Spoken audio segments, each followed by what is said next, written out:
Live. Last month, our discussion really came around to there are no real guidelines for corporations. And Mike has a group of CIOs that are coming together trying to come up with an informal, at least first step with that. We talked about some of the risks and that, you know, some of the younger generation don't realize anything you put on the internet is public, that people need to be a little cautious about what they do. We talked about the benefits of Twitter. Some of us can't grasp that so much that people do that all day long. But how do you control that within your work environment? Do you want your employees reaching out to cyberspace all day long?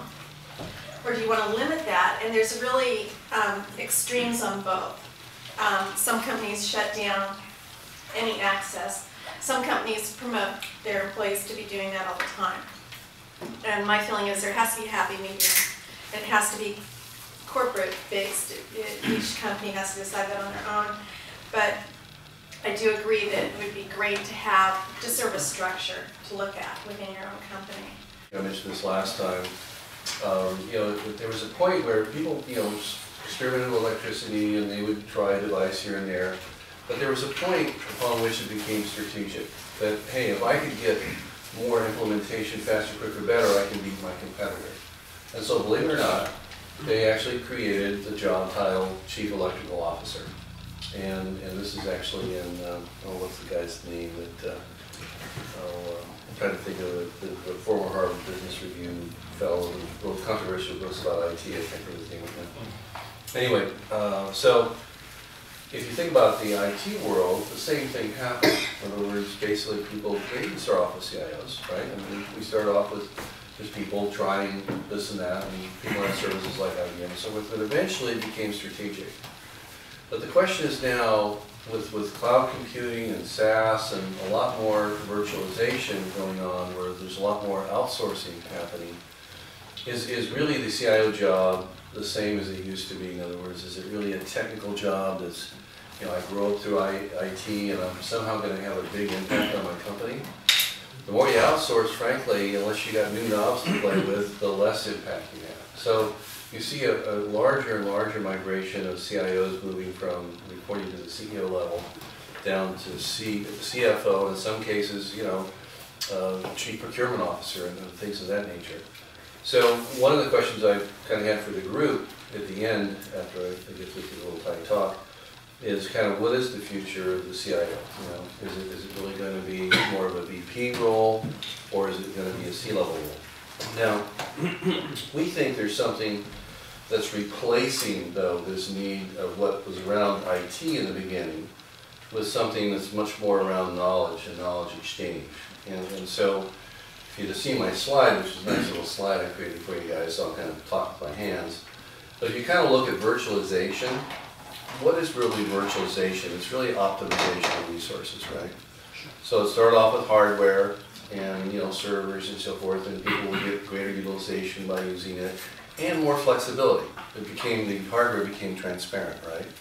So now, start applying the model going forward, you can go to software, right? You can now go to SaaS models. You can now go to you know, cloud computing.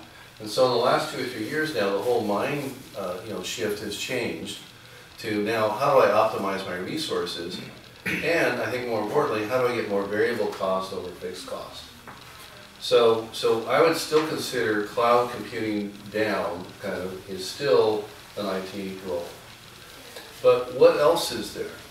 Where else can we optimize? And this is, you'll see how this blends into social networking.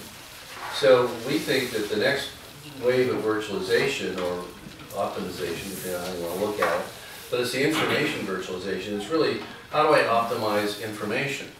How do I optimize knowledge? How do I optimize the exchange of knowledge? And this second phase is much more powerful in terms of impacting P&L than the first phase. If you look at the first phase of virtualization, which is cloud down, you know, some systems up to cloud, basically it's really about cost. And so when if your budget, your IT budget is 3% of the total P&L, okay, maybe you get 25% more cost out. Well, 25% of 3% is less than a percent, okay, on the P&L side. But gee, if I can change my productivity, if I can change my cycle time with my customers, now I'm talking real P&L. I'm talking margin dollars. These are big leverage points. So this is really the direction that we see things going. And we're at early stages, and I was going to kind of pose some questions to you guys at the end of this little mini talk. So in the traditional IT role, you know, there's the kind of traditional people, processes, and technology, right? Fairly well known today. And again, the traditional IT leader grew up in IT, usually, right? And had a technical background. So what, you know, like the electrical officer and now the CIO, what's going to replace, what's the next role, and who organizes it? And if you do it well, are you going to become a leader and an early adopter, just like you did in the first two phases I talked about, and therefore get a competitive advantage, a significant competitive advantage? So we think this is possible, and so we don't know exactly what to call it, so right now I've been calling it the CXO. And I'll tell you, I bought somebody a great dinner, whoever comes up with the term. Well, the guy had an MBA, he had a computer science degree, and this next one I won't hold against him, but he had a degree in economics, okay? But just really sharp guy. I mean, understood the numbers, understood technology. So we had met, and we presented, he goes, hey look, he goes, let me take you guys down to the cafeteria for lunch and everything. We have an executive room, we'll take you in. And so I asked him a question, and I said, you know, I'm always trying to figure out, now that I'm close to you and you're a captive audience for me, I'm always trying to figure out how you see your job.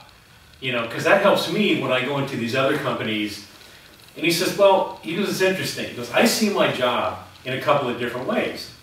He said, in one level, I see myself in no man's land. I see myself in absolutely no man's land, because we're putting stores online. I'm constantly having to crunch more pennies out of a dollar. Okay, so that's one level. I'm not trying to figure out how to do that, trying to figure out how I can put all this on systems that are going to work and make sense. Business intelligence, data marts, data warehouses. He goes, but really my job is bridging the gap between the business users, okay, and they look at their business users very different. They don't look at them in lines of business, they look at them as countries. So each country is somewhat different. Yeah. Okay, they have different needs, they're on different technologies, they're on certain systems, they're not up to speed. And he goes, and IT. And I said, well, what about, you know, the CEO? He goes, look, he goes, that's a detail. Seriously, he said, that's a detail. He said, he doesn't even understand half the shit that I tell him anyway. He said, I go into him, and if I, no, this is what this guy, he was really, actually not what I expected. Yeah. He was a lot more open than I even expected. He took off his tie, and he really got, it was interesting, yeah, you know? Sounds cool that way. Yeah, well, yeah, I guess, or maybe, I don't know, maybe just, we brought interesting points with him, but he said, I said, well, what do you mean? He goes, look, I'm not saying my CEO's not a smart guy. He's brilliant. He goes, and he handles our board really well. He goes, but the idea is that I can't explain to him all of what I'm doing. He goes, it's impossible. He goes, it's too long of a conversation. He has ADD. He goes, it never works out. He goes, so I really see myself as the ability to transfer information in all channels in real time. Interesting. He said, that's how I see my job. He goes, no, again, there's technology in there and there's business in there, but that's my job, is figuring out and transferring information across all multiple channels that we have that support our business plan and our mission. And I thought that was kind of interesting. I thought that was a very interesting perspective. And I thought, in listening to this conversation today, I thought, that's interesting. I wonder if this guy is the CEO of the future. Right. Is this guy the CEO of the future? To me, that's what it sounds like. I mean, just say, I don't know. I mean, but when you were saying that, I hadn't thought of it at the time because I didn't have any perspective on it. But based on this conversation, I'm really wondering, is this guy really, because you would never have a CEO talk this way and really understand, this guy understands the business better than his CEO. Right. And he's brought into the board meetings to explain what they're doing in terms of all their innovation that they're doing.